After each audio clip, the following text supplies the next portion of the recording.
What's good, everybody? Today we're going to talk about a case with a 2003 Chevy Silverado. But first, real quick, the results of the 1,000 subscriber special video contest.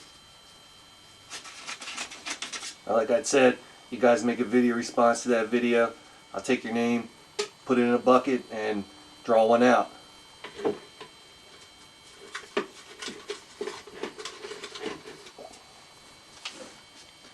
Congrats to Fishing and Racing. Pretty cool video in the middle of a project, putting some struts in. I liked it. I hope you enjoy your Matco ratchet and socket. And thanks. So I guess if we reach another milestone, we'll throw up some more stuff for free. You know what I mean? Let's send a big shout out to my man Sean Henry, Matco Tools. Yes, sir. Well, today we're doing something a little bit different. This isn't really like a how-to fix video. This is more of what I guess I'd call a case review. There's a couple reasons why it's not a how-to fix video. We didn't follow all the diagnostic steps. Now, I went to this thing armed with my wiring diagrams, service information, and my Tech 2, and I didn't need any of that, which is kind of rare. So that's really one of the main reasons I really want to show this. And another reason this isn't a how-to fix video is we took a gamble on the repair. I'll be totally honest with you. Like we said in the Trailblazer fuel gauge video, there's no real way to test if the cluster's bad or this little motor's bad. Really, the only way to find out, as far as I know, from a do-it-yourself standpoint, is to try another motor. This is one of the rare cases where you're going to see us roll the diagnostic dice. And the third reason this isn't a how-to fix video, we're not really going to show you how to replace the motor. There's a lot of good videos on YouTube for doing it, and it's already been done. There's no point in me doing it. So here's a little overview of what happened, and we'll come back and talk about it.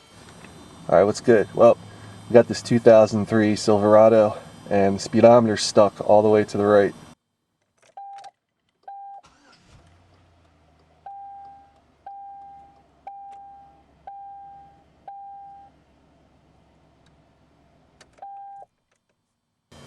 Now, normally we go through the schematics and try different things to determine the problem, but we're going to do a little DIY quick test just to see if the motor works at all. So kind of like with the Trailblazer stepper motor test, we're going to go here in the Silverado to the underhood fuse block, pull this cover off,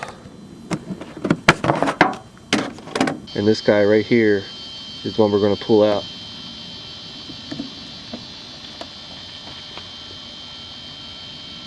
When we plug this guy back in, I'm expecting that the speedometer is not going to move at all. Alright, so we're going to go ahead and we're going to plug this fuse for the IPC back in. Go ahead.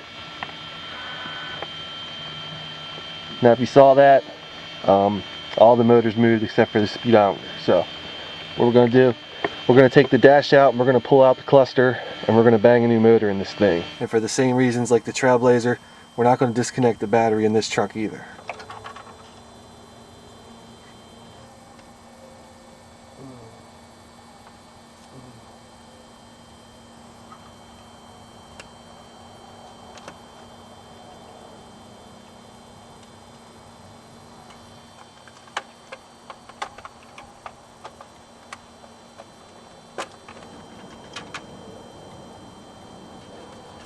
So here's the guts of the cluster, and this is going to be the motor we're going to replace. Is this guy right here.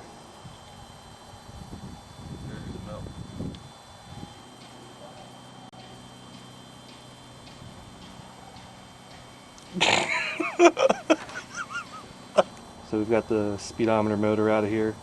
I'm going to go ahead and take our new one, bang it in.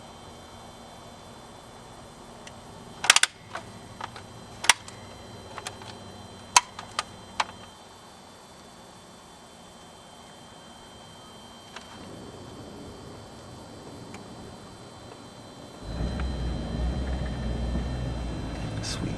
So pretty sweet, right? Now notice I didn't put everything really 100% back together before I tried it out. I've learned that the hard way. So this repair could have gone several different ways based on the diagnostics. Sometimes the speedometer doesn't work and it's stuck on 0.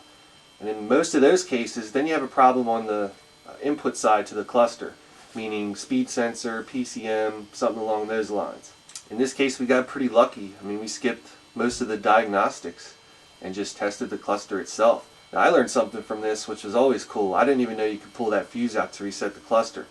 But I figured if it worked for the Trailblazers, it would probably work for that too, and I just tried it and it worked. So pretty cool. You know, one thing I noticed when I was looking for these motors on eBay, a lot of the ads said stuff like fast, easy repair. And there's nothing fast or easy about repairing a circuit board. People will say the darndest things to make the sale. Over on another Trailblazer forum, there was a pretty big thread about the stepper motor replacements, and a lot of people chimed in about their experience. Many people kind of mess their circuit boards up from trying to attempt this repair. I mean, when you're standing there holding that iron on that circuit board, all you got to do is fart, sneeze, or cough. You could actually drag your iron across the circuit board and ruin it. That's happened to a few people. I guess a good tip I can give you if you're thinking about doing that kind of stuff is buy something cheap. And the Trailblazer rear door window switches are perfect. Inside the switch, there's a little incandescent bulb that's soldered to the circuit board. Really, you could take this window switch apart and practice desoldering that light from the circuit board and soldering it back on. Plug it into your truck and see if it works. Practice is the key, and it's much cheaper to practice on something cheap like one of these $8 window switches than it is on a $200 cluster. The quotes for a cluster replacement from an independent or dealership can be around $600. Yeah, $600. Now you could buy a used cluster, but the problem there is finding one that's close to your mileage.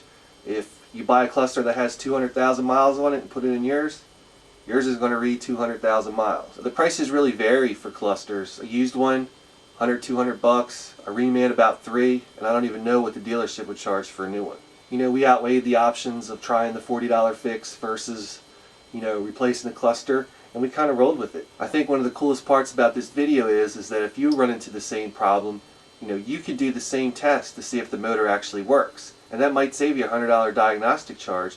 So I think that about wraps it up. I'm not sure how you guys are going to feel this, considering that we didn't, you know, cover all aspects of the diagnostics. We actually took a gamble, and I hope you guys like it, you know. As you can tell by all the rain on my truck, the weather's been pretty crappy. It's been like this the past 3 or 4 weekends. I really want to be outside showing you guys these tools for doing the front brake service.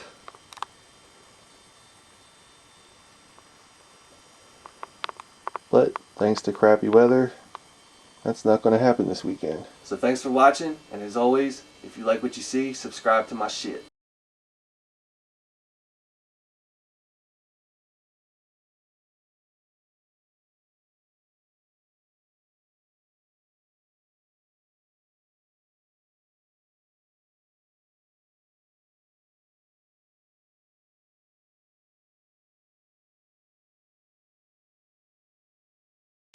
Yeah. What happened? The CD ejected. Fucking A, man. So you're not even excited about the... Fuck that speedometer. I got my CD player working, man.